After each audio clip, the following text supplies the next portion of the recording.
위임받은 하나님의 권세라는 말씀입니다. 위임받은 하나님의 권세, 마태복음 16장 13절에서 20절. 권세라는 헬라어가 있어요. 엑수시아라는 말이에요. 권세, 엑수시아. 이 말의 의미는 뭐냐면 이 말이에요. 뭐로부터 뭐가 있다. 두 음절이에요. 그러니까 합성이에요. 합성. 엑수시아라는 게 뭐로부터 시작해서 그 다음에 또 뭐가 존재한다. 이 말이에요. 그러니까 무슨 말인가요? 이 말은 뭐냐면은 하늘에서 오신 그리스도께서 나와 함께 존재하고 계신다. 이게 권세예요.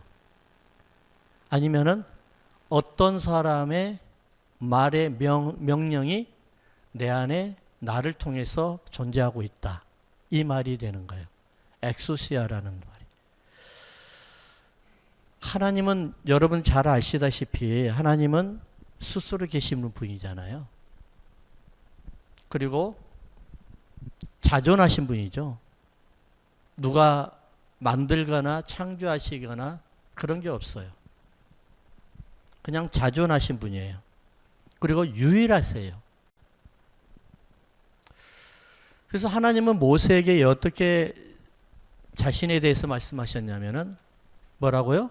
나는 스스로 있는 자니라. 시작과 끝이 없어요. 언제 계셨나? 몰라요. 증명할 수도 없어요. 그리고 우리와 함께 존재하시는 것 볼 수도 없어요. 그러나 오늘 본문에서는 이 베드로를 통해서 우리 하나님의 권세를 베드로를 통해서 위임하는 장면이 나와요. 하늘의 문을 열 수도 있고요. 하늘의 문을 닫을 수도 있는 그 권세를 베드로에게 위임을 해요. 더 정확하게 말하면은 베드로라기보다도 베드로의 신앙 고백을 통한 공동체들을 이야기하는 거예요. 교회. 베드로의 신앙 고백이 뭐죠? 우리가 다 잘 알죠? 주는 그리스도시요 살아계신 하나님의 아들입니다. 이 짤막한 고백이 어떤 결과를 나타냈냐면은 하늘을 열어버렸어요. 그래서 여러분 말 한마디 잘하면은 천냥빛을 갚는다고 하잖아요. 말을 잘해야 돼요. 말을. 예.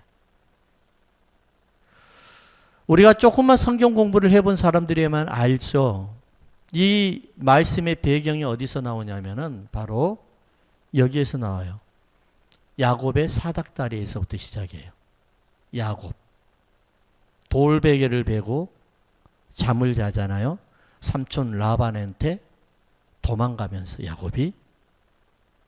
그러면서 하나님께서 꿈속에 나타나셔서 야곱이 미래에 될 일들을 이야기해 줘요. 말씀해 주세요. 창세기 28장 16절에서 18절을 제가 읽어 드릴 테니까 한번 잘 들어보세요. 야곱이 잠이 깨어 이르시되 여호와께서 과연 여기 계시거늘 내가 알지 못하였도다. 우리가 예배를 드릴 때 그러잖아요. 하나님께서 계시는데 우리가 알지 못하잖아요. 그러면서 하나님이 안 계신 것처럼 우리가 할 때가 있어요. 그러면서 17절 이에 두려워하여 이르되 두렵도다. 이곳이요 이것은 다름 아닌 하나님의 집이요 이는 하늘의 문이로다 라고 이야기를 해요. 야곱이 하나님께서 약속해 주신 그 말씀을 듣고 네가 반드시 돌아오리라 하면서 뭐 그런 게 있었잖아요. 그래서 약속을 믿고 야곱이 했던 행동들이 있어요. 뭐냐면은 바로 이거예요. 자기가 돌베개 베고 잤던 그 장소 이름을 바꿔버려요. 루스라는 곳에서 베델이라는 이름으로 바꿔버려요. 뭘까요? 루스라는 이름은 길을 잘못 들었다라는 내용이에요. 의미가. 길을 잘못 들었다. 쭉 가다 보니까는 옆으로 술 3000% 빠져버렸다. 잘 가다가. 신앙생활도 잘 하다가 쭉 가다가 옆으로 쭉 빠져버렸다. 대마가 돼버렸다. 세상으로 빠져버렸다. 뭐 이런 말이에요. 근데 베델이라는 말은 무슨 말이에요? 하나님의 집이라는 말이에요. 원래 떡집이라는 말이거든요. 하나님의 집. 그러니까 무슨 말이에요? 지금 야곱이 자기 이름을 바꿔버렸다는, 자기 이름이 아니라 그 교회의 이름을 바꿔버린 이유가 뭐예요? 바로 내가 이제는 하나님 바라보면서 살겠다. 새 사람이 되겠다라는 다짐이잖아요. 그래서 결국은 나중에 야곱이 이스라엘로 바뀌어버리잖아요. 그러잖아요. 그러니까 이런 말이 돼요. 내가 잠깐 세상에 어두워서 돈에 어두워서 돈에 눈이 멀어서 엉뚱한 짓을 했지만은 내가 다시는 그렇게 살지 않으리라 다짐하면서 하나님만 바라보겠노라 라고 하는 게 뭐예요? 루스가 베델로 바뀌어버리는 거예요. 사람 실수하잖아요. 실수 없는 사람이 어디 있어요? 근데 보면은 실수한 사람, 제일 나무란 사람들 보면은요, 자기가 제일 많이 실수했던 사람들이 그래요. 예, 대부분 그래요, 여러분. 예, 그러니까 맨날 남 탓하는 사람들 보면 자기가 제일 문제가 많은 사람이에요. 예, 이거는 그냥 내 소리가 아니에요. 예, 심리학자들이 이야기하는 소리예요. 예, 자기가 너무 그게 많은 거예요. 그래서 흠이 많으니까 상대를 계속해서 탓해서 자기를 막으려고 하는 거예요. 커버하려고 하는 거예요. 예. 창세기 28장 20절 22절을 읽어볼게요. 그러면서 하나님께서 어떤 약속을 해주셔가지고 이렇게 루스에서 베델이라는 이름으로 바꿔버릴 정도까지 되었는가. 첫 번 볼까요? 20절. 야곱이 서원하여 이르되 하나님이 나와 함께 계셔서 내가 가는 이 길에서 나를 지키고 또 먹을 떡과 입을 옷을 주시어 내가 평안히 아버지 집으로 돌아가게 하시오면 여호와께서 나의 하나님이 되실 것이요 내가 기둥으로 세운 이 돌이 하나님의 집이 될 것이요 하나님께서 내게 주신 모든 것에서 10분의 1을 내가 반드시 하나님께 드리겠나이다 하였더라. 아멘. 이 말씀이에요. 하나님이 약속하신 것에 대해서 이제 야곱이 이제는 뭔가가 하나님 앞에 리스판스를 해야 되거든요. 그러면서 뭐라고 이야기하냐면 첫 번째 20절 야곱이 서원하여 이르되 하나님이 나와 함께 계셔서 내가 가는 이 길에서 나를 지키시고 무슨 말이죠? 하나님이 나와 함께 하셔서 하나님이 지금 내게 말씀해 주신 것 꿈으로 말씀해 주신 게 이게 진실이고 진리라고 한다면은 하나님 내가 루스에서 베델로 이름을 바꿨지만 거기에서 하나님이 거기에서 덧입혀서 나에게 떡과 먹을 것과 입을 것들을 책임져 주십시오 이 말이에요. 두 번째는 내가 평안히 아버지 집으로 돌아오게 하시면 하나님이 그렇게 하셨잖아요. 내가 반드시 널 돌아오게 한다고 그렇게 하셨잖아요. 여호와께서는 나의 하나님이 되실 것입니다. 하나님이 그 약속을 지키시면은 뭐라고요? 하나님 내가 평생 내가 루스를 바라보면서 사는 것이 아니라 베델을 바라보면서 살겠습니다. 하나님을 바라보면서 살겠습니다. 라고 한다는 거예요. 좀 야곱이 좀 그렇죠? 왜냐하면은 조건적인 딜을 하고 있잖아요. 예. 하나님 앞에 무슨 그런 게 어디 있어요? 아무튼 중요한 건 세 번째 22절이에요. 내가 기둥으로 세운 이 돌이 하나님의 집이 될 것이요 하나님께서 내게 주신 모든 것에서 10분의 1을 내가 반드시 하나님께 드리겠나이다. 이 신앙 고백이거든요. 이게 신앙 고백이에요. 내가 믿는 예수님 그분이 내 인생을 책임져 주시면은 내가 반드시 주님만 바라보겠습니다. 신앙 고백한다는 거예요. 반드시 주님만 바라보겠습니다. 이 말이에요. 자, 오늘의 약속의 말씀 본문으로 다시 돌아가 봅니다. 마태복음 16장 16절에서 나오는 베드로의 신앙 고백과 예수님이 하시는 말씀의 모든 내용이 어디에서부터 기초가 되어 있다고요? 창세기 28장이 기초가 두고서 거기서부터 이제 나오는 그 배경이 바로 거기에요. 자, 그러면은 예수님께서 제자들에게 말씀하셔요. 물어요. 너희는 도대체 나를 누구라 하느냐? 이 말을 물어봐요. 예수님께서 어떤 뜻으로, 어떤 의미로 이런 말씀하셨을까요? 이 말 아닐까요? 너희들 왜 나를 따라다니니? 나를 따라다녀가 먹을 게 뭐가 있다고, 뭐가 나올 거 있다고 나를 따라다녀? 그러잖아요? 요한과 야곱은 계속해서 막 큰 자리, 그 자리를 달라고 난리 치잖아요? 이런 상황 속에서 예수님이 다 알고 계셔요. 세상의 유익과 복과 모든 것을 누리기 위해서 예수님을 따라다닌다는 사실 다 알고 있어요. 제자들이 따라다닌다는 거예요. 그럴 때 하나님께 예수님께서 뭐라고, 너희들은 왜 나를 따라다녀? 세상 사람들은 나를 누구라 하느냐? 임금이라 하느냐? 이스라엘의 새 왕으로 오셨다느냐? 독립운동가로 오셨다느냐? 물어본단 말이에요. 그때 베드로가 이런 말을 해요. 주는 그리스도시요 살아계신 하나님의 아들입니다. 이 말은 무슨 의미를 가지고 있을까요? 이 말이에요.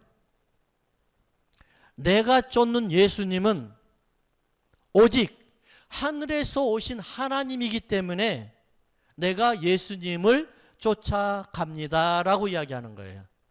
자, 이 말을 조금 전에 제가 창세기 28장에서 다시 돌이켜서 이야기하면은 내가 뭐요? 세상을 쫓아가는 루스가 아니라 내가 예수님을 비록 처음에는 권력을 보고 능력을 보고 주님의 바라보는 그 모든 것을 보고 그냥 겉모습을 보고 주님을 쫓아갔지만은 지금은 내가 달라졌습니다. 어떻게 해요?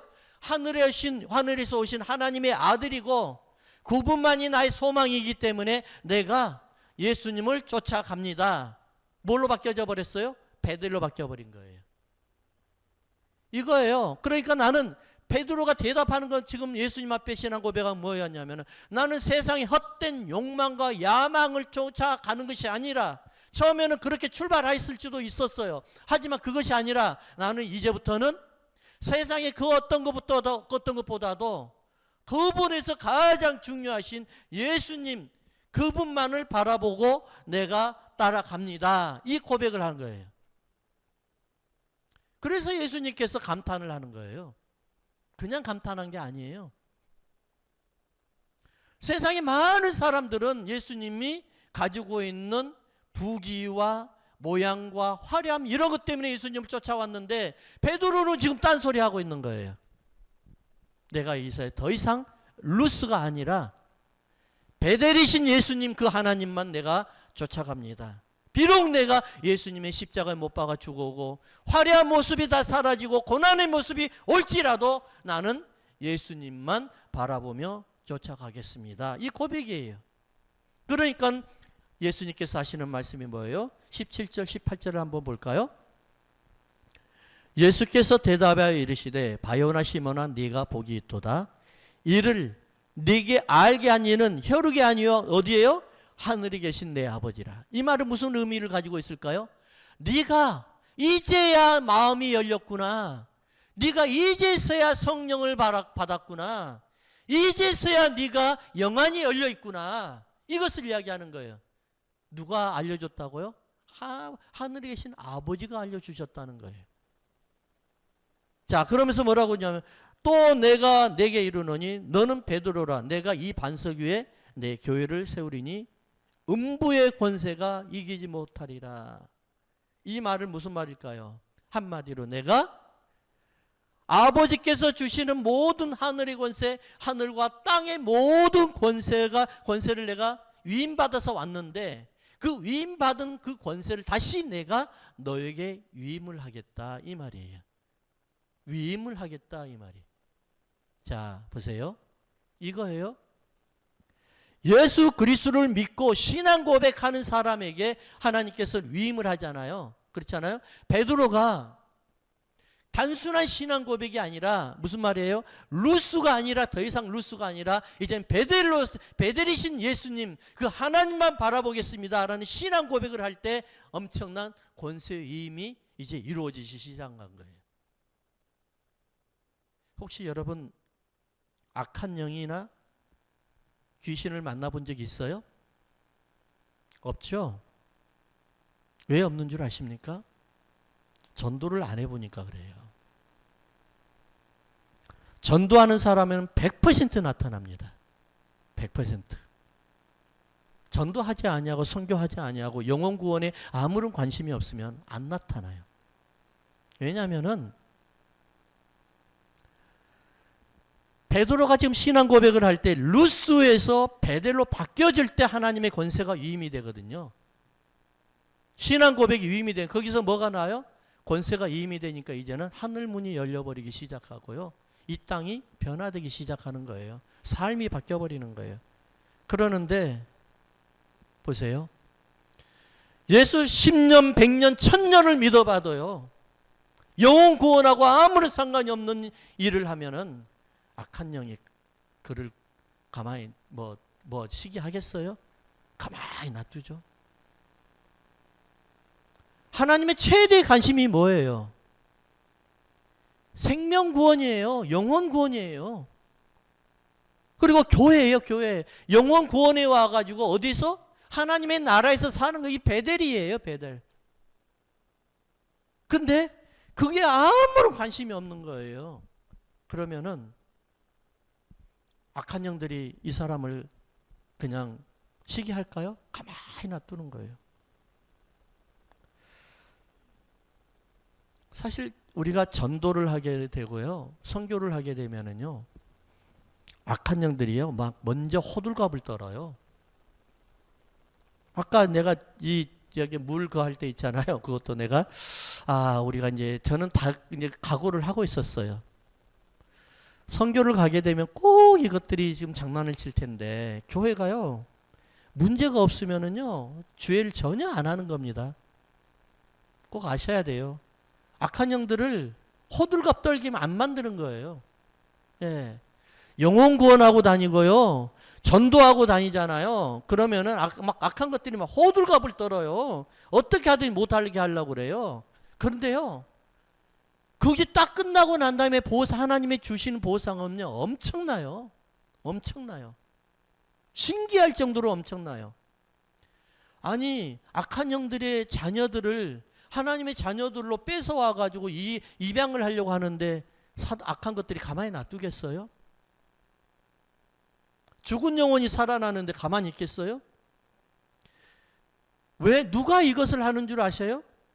고린도전서 12장 3절 여러분 잘 아시는 내용이에요. 그러므로 내가 너에게 알리노니 하나님의 영으로 말하는 자는 누구든지 예수를 저주할 자라 하지 아니하고 성령으로 아니하고는 누구든지 누구를 주시라? 예수를 주시라 할 수 없느니라. 성령으로 말하지 않고는. 그러니까 베드로가 지금 누구의 성령으로 말하면서 성령으로 예수님을 주는 그리스도시요 살아계신 하나님의 아들이십니다라고 고백을 했지만은 바요나 시몬아 네가 복이 있도다. 이거는 알게 하는 너네 아버지가 아니고 너도 아니고 너희 혈육도 아니고 누구예요? 하늘에 계신 아버지께서 알려주셨다. 이 말씀은 뭐예요? 성령으로 하지 아니하고는 네가 도무지 이러한 고백을 할 수가 없단다. 이 말을 하고 있는 거예요. 자, 그러면 여러분들 지금 신앙 고백했잖아요. 신앙 고백 맨날 하잖아요. 우리가 예배 때마다 신앙 고백하는 이유를 여러분 잘 모르실 거예요. 혹시 저하고 오랫동안 신앙생활하는 사람 알아요. 왜 그러는지. 저는 주님 오시는 그날까지 예배 때 신앙 고백을 절대로 빠뜨리지 않을 거예요. 어떤 사람들은 신앙 고백을 하니까는 큰 교회에서 오신 분이 그러더라고요. 너무 교회 예배가 촌스럽다고 좀 바꾸라고 하더라고요. 네, 뭐가 촌스러운지는 잘 모르겠지만 바꾸래요. 네. 신앙 고백이 촌스러운지 잘 모르겠어요. 아무튼 중요한 거는 그러더라고요. 요즘에는 예배도 고급스러워야 되고 화려해야 되고요. 아주 심플해야 되고 팬시해야 되고요. 제가 좀 아름다우면 판타스틱도 해야 되고요. 예, 그렇게 해야 되는 거예요. 예. 그러는데 거기에는 뭐가 없는 줄 아세요? 생명이 없어요, 여러분. 그런 데는 생명이 없어요. 사람들은요, 보이는 걸 쫓아다니잖아요. 생명 없어요. 여러분 약간 망가지고 눌러져 있고 보기가 흉하더라도요. 생명 있는 그런 분들을 찾아가시기 바랍니다. 생명 있는 주님을 찾아가는 거예요. 그래서 생명 있는 거 왜 십자가의 고난이에요. 십자가의 고난. 십자가에서 화려하게 하는 게 아니라 십자가의 고난 죽으심이라며 처절하게 죽은 거예요. 자 보세요. 그러면은 베드로가 하나님께 예수님께 신앙 고백함으로써 받게 된 보상이 있어요. 첫 번째 보상을 볼까요? 18절 보십시다. 또 내가 네게 이르노니 너는 베드로라. 내가 이 반석 위에 내 교회를 세우리니 음부의 권세가 이기지 못하리라. 한번 따라합시다. 세상을 이기는 권세입니다. 여러분 믿으세요? 여러분 세상 이기고 있어요? 저는 사실요 이런 생각을 해요. 무엇이 도무지 세상을 이기는 것일까? 도무지 뭐가 세상을 이기는 것일까? 아니 기도해도 하나님 응답 안 주실 때가 있고요. 아니 아무리 노력을 해도 하나님이 꼭 나와 함께하지 않을 때가 있는 것처럼 느껴질 때가 있거든요. 근데 하나님이 또 우리에게 세상을 이겼다고요? 신앙 고백을 통해서 세상을 이겼다고요? 뭐가 세상을 이겼죠? 나중에 답이 하나밖에 안 나오더라고요. 뭐예요? 예수예요, 예수. 내 안에 계신 예수님, 성령님이에요, 성령님. 부활하신 영이에요. 그분이 나와 함께 하기 때문에 가장 먼저 세상을 이기는 게 뭐예요? 사망에서 생명으로 옮겨버리는 거예요. 사망에서 생명으로 옮기는 거. 저주에서 복으로 옮겨버리는 거예요. 사단의 권세 아래에서 그리스도의 권세 아래로 옮겨버리는 거예요. 이게 바로 뭐예요? 세상을 이기는 권세예요. 여러분 지금까지 신앙생활 하면서 예수님께서 주시는 권세를 사용하면서 살아가고 있나요? 저는 그런 사람들 많이 못 봐요. 물론 사용한다니까 좀 그 말이 좀 이상할 수가 있겠죠. 그렇지만 예수님은 분명히 요한복음 14장에 사용하라고 그랬어요. 왜냐하면 왜 사용을 안 한 줄 아세요? 대부분의 사람들은 특별한 사람들에게만 하나님께서 하나님의 권세를 위임했다고 생각을 해요. 특별한 사람들에게. 오늘 언제 특별한 사람에게 예수님의 권세를 위임했다는 소식 어디 있어요? 누구에게요? 예수 그리스도를 믿고 신앙 고백하는 사람이에요. 신앙 고백하는 사람. 그렇다고 해서 여러분 질서를 파괴하면 안 되는 거예요. 하나님이 가장 싫어하는 거 질서 파괴예요. 질서 파괴. 아담이 선악과 따먹은 게 뭔 줄 아세요? 다른 이유가 있지만 가장 먼저 뭔 줄 아세요? 질서 파괴입니다. 하나님과 같이 되려고 하는 거예요. 교만한 거죠. 질서 파괴예요. 그렇다고 해서 여러분들 예수님께서 주시는 권세를 그럼 사용 안 해요? 왜 안 해요? 교회의 유익을 대야 되고 하나님의 나라의 유익을 줘야 되는데 사용해야죠. 예수님께서 위임하신 권세를 사용하다 보면 어떤 일들이 일어난 줄 아십니까? 사용을 해보니까 알아요. 하나님의 살아계심이 분명히 느껴져요. 하나님의 살아계심 분명히 보게 돼요. 아, 하나님이 계시구나. 귀신들이 날뛰어서 막 할 때 예수 이름으로 야단을 치니까는 예수 이름으로 선포하니까 꼼짝없이 나가버리더라고요. 그리고 귀신들이 전에 벌벌벌벌 떨더라고요. 저는 수없이 봐요, 그런 거를. 저만 봐야 되는 게 아니라니까요, 여러분. 왜 제가 이렇게 많이 본 줄 아세요? 선교하고 복음 전하고 영혼 구원을 하니까 그래요. 전도하니까 그러는 거예요. 전도하니까. 하나님이 나와 동행하신 것을 믿어져요. 하나님의 권세를 사용하다 보니까 하나님 나는 내가 하나님의 성령님이 나와 함께 하신 것을 몰랐는데 권세를 사용하다 보니까는 성령님이 나와 함께 하시네. 이거 믿어지더란 말입니다. 성령님이 안 계시는데 어떻게 악한 것들이 나가고 악한 것들이 땀을 질질 흘리면서 힘이 쭉 빠져버리면서 그리고 악한 것들이 그냥 꼼짝 못없이 그냥 쑥 넘어가 버리면서 어떻게 이런 일이 일어나요? 성령님이 나와 함께 하시기 때문에 그러는 거예요. 무슨 말이에요? 예수님께서 내게 위임하신 권세 때문에 그러는 거예요. 권세. 어느 공장에서 물건을 만들잖아요. TV, 핸드폰 이런 거 만들잖아요. 그러면은 물건을 만들 때 출고를 하잖아요. 출고를 할 때 반드시 거쳐야 되는 게 뭔 줄 아십니까? 검사가 아닙니다. 검사. 예. 이 물건이 정상인지 불량품인지 딱 확인을 해야 돼요. 근데 이 중요한 검사를 하는데 아무나 데려다가 거기에다 놓겠어요? 안 데려놔요. 그 분야에서 잔뼈가 좀 굵은 사람이에요. 어떻게 잔뼈가 굵어야 돼요? 딱 물건을 보면은 아 이거 불량 아닌 거 불량 아니면은 완전 좋은 품 이걸 딱딱 눈으로 봐도 확인할 줄 아는 사람이어야 돼요. 실제적인 경험이 있어야 된다는 거예요. 예수님의 권세를 위임받고 실질적으로 사용한 사람이라는 거예요. 이런 중요한 그 검사를 하는데 이 사람들은 뭐가 열려 있을까요? 그러면 눈이 열려 있어요. 온 세포가 다 거기에 열려져 있는 거예요. 온 세포가. 오랫동안 일을 했기 때문에요. 물건을 딱 보기만 하면 딱 구분을 해버려요. 구별을 해요. TV에서 그걸 많이 보죠? 저는 그거 보고 놀랬어요. 그리고 어떨 때는 회개했어요. 왜 하나님 나는 우리 성도들을 보면서 그 영혼을 못 볼까요? 정말 회개했어요. 아주 예리해요. 눈이 빨라요. 너무 모든 세포가 다 그 물건에게 딱딱 들어가 있어요. 기계가 싹싹싹 돌아가는데 나는 하나 그 보기도 모르겠는데 전체를 다 봐요. 전체를. TV를 보니까 통조림 공장이에요. 통조림을 완제품을 가지고 딱 돌아가는데 통조림만 보면서도 이게 불량인지 아닌지를 딱 구분해 버리더라고요. 소리만 듣고도 알아버려요. 기가 막힌 거예요. 사랑하는 성도 여러분, 제발 예수를 믿는다고 해서 화려한 거 꿈꾸지 말고요. 예수님께 위임받은 권세, 여기에 모든 우리의 마음이 쏟아지는 여러분들 되길 주 이름으로 축원합니다. 위임받은 권세를 자주 사용해야 돼요. 사용하세요. 영이 살아있는 사람이에요. 사용하는 사람은 어떤 사람이에요? 영이 살아있는 사람이에요. 죽은 영혼을 생명 영혼으로 잘 인도하는 사람이에요. 영혼권에 올인한 사람이에요. 이런 사람들이 바로 어떤 사람이에요? 바로 예수님의 권세를 위임받아서 잘 사용하는 사람이에요.